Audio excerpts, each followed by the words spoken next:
นห้องนอนดึกดื่นคืนนั้นคงขึ้นสวรรค์เตียงนอนใช่ลางสังหรณ์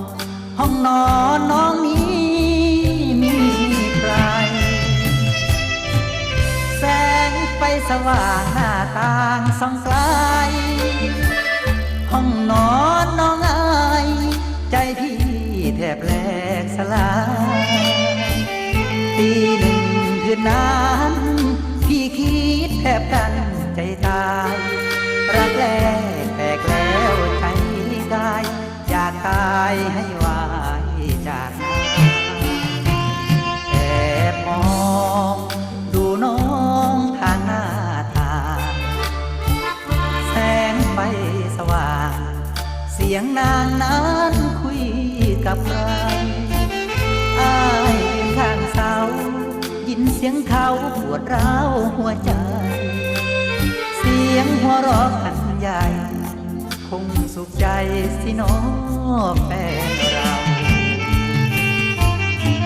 คืนนั้นวันก่อนเจ้าอยู่กับเขาพี่จำต้องเมาดื่มเหล้าเอาไว้ละว่า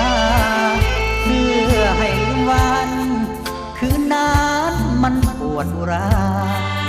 มองเห็นแสงไฟส่องมาเขาสุดอุราท่าแสนระทม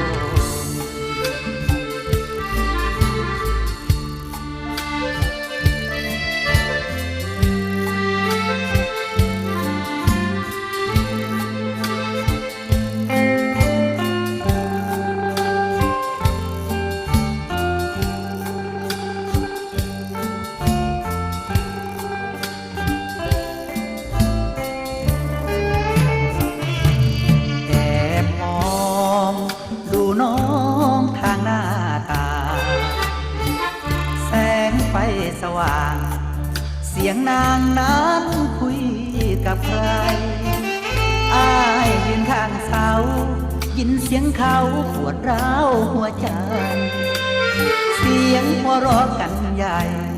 คงสุขใจสิน้องแฟนเราคืนนั้นวันก่อนเจ้าอยู่กับเขาพี่จำต้องเมาเล่าเอาไว้ละว่าเพื่อให้ลืมวันคืนนั้นมันปวดอุรามองเห็นแสงไฟส่องมาเขาสุขอุราค่าแสน